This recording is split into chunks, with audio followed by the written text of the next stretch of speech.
नमस्कार बच्चों, मैं आपकी हिंदी विषय की अध्यापिका। आज मैं आपको पाठ 14 अकबरी लोटे का भाग 2 पढ़ाने के लिए जा रही हूँ। तो सभी बच्चे पेज नंबर 86 का पहला पैराग्राफ अपनी बुक में देखेंगे। लाला को काटो तो बदन में खून नहीं, ऐसी चलती हुई गली में ऊंचे तिमंजले से भरे हुए लोटे का गिरना हंसी खेल नहीं था। यह लोटा ना जाने किस अनाधिकारी के झोपड़े पर काशीवास का संदेश लेकर पहुंचेगा। कह रहे हैं जब लोटा ऊपर से गिरा तो लाला जी को जब ये पता लगा कि ये किसी के ऊपर गिरा होगा, इतनी तेजी से गया, इतनी ऊंचाई से 3 मंजिल से नीचे गिरा है, तो जरूर किसी ना किसी को अवश्य चोट लगी होगी, जरूर किसी ना किसी को जरूर चोट लगी होगी। जाने किसके ऊपर ये गिरा होगा। आगे देखिए, कुछ हुआ भी ऐसा ही कि गली में जोर का हल्ला उठा। लाला जाऊं लाल जब तब दौड़ कर नीचे उतरे, तब तक एक भारी भीड़ उनके आंगन में घुस आई। जब लोटा इतनी जोर से 3 मंजिल से नीचे गिरा तो गली में जोर था, गली में बहुत जोर का शोर मचने लगा। और लाला जो थे, लाला झाऊ लाल जो जब तक नीचे उतरे तब तक जो गली में भीड़ थी वो सारी उनके घर के अंदर आ गई। लाला झाऊ लाल ने देखा कि इस भीड़ में प्रधान पात्र एक अंग्रेज है जो नक्सिक से भीगा हुआ है और जो अपने एक पैर को हाथ से सहलाता हुआ दूसरे पैर पर नाच रहा है।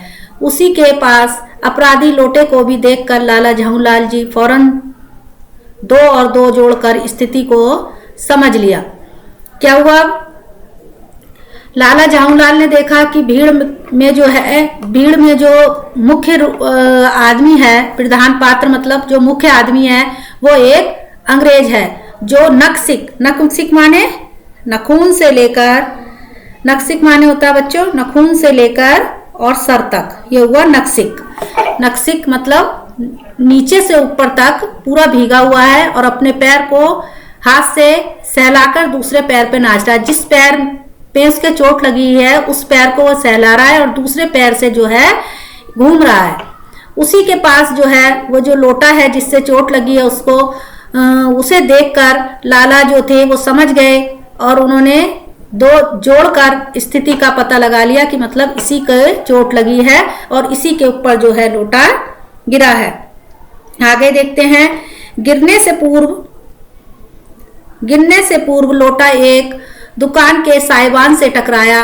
वहां टकराकर उस दुकान पर खड़े उस अंग्रेज को उसने सांगोपांग स्नान कराया और फिर उसी के बूट पर आ गिरा। कह रहे हैं गिरने से पहला लोटा जो था एक दुकान के साइबान मतलब छप्पर या मतलब आगे का जो दुकान के आगे का जो हिस्सा होता है उस पर जाकर टकरा गया और वहां से टकराने के बाद वो उसने जो था अंग्रेज को पूरी तरह सांगोपांग माने ऊपर से नीचे तक, सांगोपान माने होता है बच्चों ऊपर से नीचे तक उसने उनको नहला दिया और आकर फिर उनके बूट पर यानी बूट माने जूतों पर गिर गया। बूट माने क्या होता है बच्चों? बूट माने जूते पर आकर गिर गया। अब आगे देखते हैं, उस अंग्रेज को जब मालूम हुआ कि लाला झाऊ लाल ही इस लोटे के मालिक हैं, तब उसने केवल एक काम किया, अपने मुंह को खोलकर खुला छोड़ दिया। लाला झाऊ लाल को आज ही यह मालूम हुआ कि अंग्रेजी भाषा में गालियों का ऐसा प्रकांड कोश है। जब वो जो अंग्रेज था जिसके ऊपर लोटा गिरा था, जब उसे पता चला लाला जी को देखकर जब उन्हें पता चला कि लोटा मतलब इन्हीं से गिरा है, यही इन्हीं का ये लोटा है, तब उसने क्या काम किया, अपना मुंह खोलकर यानी उसने उन पर गालियों की, अंग्रेजी भाषा में गालियां देना प्रकांड कोश माने उत्तम, लाजवाब गाली उसे देनी शुरू कर दी, मतलब उत्तम प्रचंड गाली जो थी देनी शुरू कर दी। गालियों पर गालियों की बौछार करने लगे, किसमें? अंग्रेजी भाषा में। आगे देखते हैं, इसी समय पंडित बिलवासी मिश्र भीड़ को चीरते हुए आंगन में आते दिखाई पड़े। उन्होंने आते ही पहला काम यह किया कि उस अंग्रेज को छोड़कर और जितने आदमी आंगन में घुस आए थे उन सबको बाहर निकाल दिया। फिर आंगन में कुर्सी रखकर उन्होंने साहब से कहा, आपके पैर में शायद कुछ चोट आ गई है, अब आप आराम से कुर्सी पर बैठ जाइए। क्या हुआ? जो लाला झाऊ लाल के जो मित्र थे पंडित बिलवासी लाल, वो भी क्या हुआ, सारी भीड़ को हटाते हुए, चीरते हुए मतलब हटाते हुए आंगन में जो थे आते हुए दिखाई दिए। तो उन्होंने सबसे पहला काम क्या किया कि जो उस अंग्रेज को तो मतलब रहने दिया और बाकी भीड़ थी उन सबको कहा कि आप सब बाहर हो जाओ। फिर उन्होंने आंगन में एक कुर्सी डाल दी और जिस अंग्रेज के पैर में चोट लगी थी उससे बोले आपके पैर में चोट लगी और आप आराम से जो है कुर्सी पर बैठ जाइए। फिर क्या था, साहब बिलवासी जी को धन्यवाद देते हुए बैठ गए और लाला जहां लाल की ओर इशारा करते हुए बोले आप इस शख्स का जानते हैं? बिल्कुल नहीं, और मैं ऐसे आदमी को जानना भी नहीं चाहता जो निरीह राह चलतों पर लोटे का वार करे। वो कह रहा है जो अंग्रेज थे उन्होंने जो उसके मित्र थे बिलवासी जी उनको बहुत धन्यवाद दिया और धन्यवाद करके बैठ गए और जो लाला जी की तरफ इशारा करके बिलवासी जी से बोले कि आप इस शख्स को जानते हैं? तो उनके मित्र ने कहा बिल्कुल नहीं, मैं ऐसे आदमी को जानना भी नहीं चाहता जो राह चलते लोगों पर क्या करता है, लोटे से वार मतलब मारता है, मतलब हाँ वार करना मतलब मारता है। ठीक है,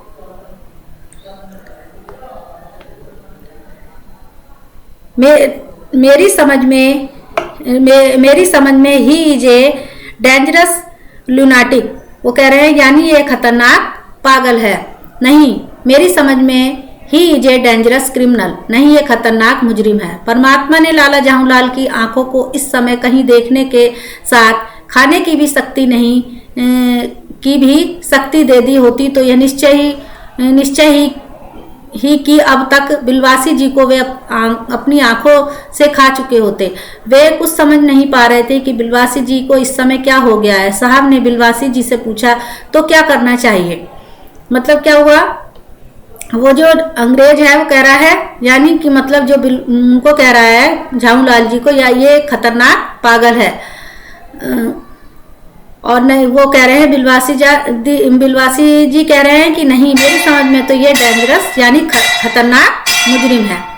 परमात्मा ने मतलब कह रहे हैं भगवान ने जो था, बिलवासी जी कह रहे हैं वो जवाहरलाल जी कह रहे हैं कि मतलब मेरी आंखों मतलब जो उनके मित्र जो हैं बिलवासी जी उनको मतलब समझ में नहीं आ रहा है कि वो उनके साथ ऐसा क्यों कर रहे हैं, वो समझ नहीं पा रहे हैं। कह रहे हैं कि अगर उनको इतना गुस्सा आ रहा है कि उन्हें देखने की जगह उनकी आंखों में अगर खाने की भी शक्ति होती तो वो बिलवासी जी को अपनी आंखों से ही खा जाते, इतना उनको गुस्सा आ रहा था।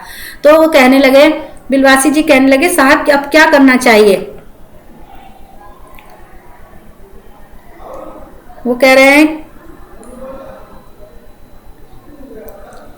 क्या करना चाहिए? तो उन्होंने कहा कि इसको क्या करना चाहिए, पुलिस को इस मामले की रिपोर्ट कर दीजिए जिससे यह आदमी फौरन हिरासत में ले लिया जाए। पुलिस स्टेशन है कहाँ?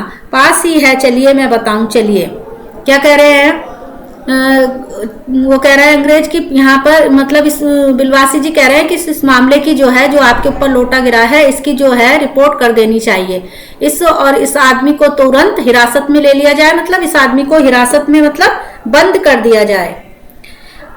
वो अंग्रेज कह रहा है कि पुलिस स्टेशन कहाँ है? वो कह रहा है चलिए मेरे साथ चलिए मैं आपको बताता हूँ। अभी चला, आपकी इजाजत हो तो मैं इस लोटे को इस आदमी से खरीद लूं। क्यों जी, बेचोगे? मैं 50 रुपए में इसके दाम दे सकता हूँ। लाला जवाहरलाल तो चुप रहे और साहब ने पूछा इस रद्दी लोटे के आप 50 रुपए क्यों दे रहे हैं? वो जो थे अंग्रेज से बिलवासी जी कहने लगे अभी चलते हैं, अगर आपको इजाजत हो, मतलब आपकी आज्ञा हो। इजाजत माने होता है बच्चों आज्ञा। अगर आपकी आज्ञा हो तो मैं इस लोटे को इस आदमी से खरीद लूं। वो उससे पूछ रहे हैं कि आप इसे बेचोगे? मैं इसके 50 रुपए दाम दे सकता हूँ। लाला जी जो थे वो चुप रहे और वो अंग्रेज कह रहा है कि आप इस रद्दी लोटे को क्यों खरीदना चाहते हो? आप इस लोटे को रद्दी बता रहे हैं? आश्चर्य, मैं तो आपके एक विग और सुशिक्षित आदमी समझता था। वो कह रहे हैं बिलवासी जी से कह रहे हैं कि इस लोटे को आप रद्दी बता रहे हैं? मैं तो आपको, अंग्रेज के लिए कह रहा है, मैं तो आपको एक विज्ञ मतलब सब कुछ जानने वाला और पढ़ा लिखा आदमी समझता था। आखिर बात क्या है, कुछ बताइए भी। अंग्रेज कह रहा है क्या बात है आप मुझे बताओ। जनाब ये एक ऐतिहासिक लोटा है, लोटा जान पड़ता है। जान क्या पड़ता है, मुझे पूरा विश्वास है यह एक प्रसिद्ध अकबरी लोटा है जिसकी तलाश में संसार भर के म्यूजियम परेशान हैं। वो कह रहा है कि ये एक जो है इतिहास से जुड़ा हुआ लोटा मुझे जान मालूम हो रहा है, और जान क्या पड़ता है, मतलब मुझे पूरा विश्वास है कि ये प्रसिद्ध अकबरी लोटा है, अकबर का लोटा है, जिसकी तलाश में संसार भर के म्यूजियम परेशान है। म्यूजियम माने जहाँ संग्रहालय, म्यूजियम किसे कहते हैं हम, जहाँ चीजों को सहेज कर रखा जाता है, संग्रहालय। यह बात जी जनाब 16वीं शताब्दी की बात है कि बादशाह हुमायूं शेरशाह से हार कर भागा था और सिंध के रेगिस्तान में मारा मारा फिर रहा था। एक अवसर पर प्यास से उसकी जान निकल रही थी। उस समय एक ब्राह्मण ने इसी लोटे में पानी पिलाकर उसकी जान बचाई थी। हुमायूं के बाद अकबर ने उस ब्राह्मण को पता लगाकर इससे इस लोटे को ले लिया और इसके बदले में उसे इसी प्रकार के 10 सोने के लोटे प्रदान किए। यह लोटा अकबर को बहुत प्यारा था, इसी के नाम पर इसका नाम अकबरी लोटा पड़ा। वह बराबर इसी से वजू करता था। सन 57 तक इसके शाही घराने में रहने का पता है, पर इसके बाद लापता हो गया। कलकत्ता के म्यूजियम में इसका प्लास्टर का मॉडल रखा हुआ है। पता नहीं है लोटा इस आदमी के पास कैसे आया। म्यूजियम वालों को पता चले तो फैंसी दाम देकर खरीद ले जाए।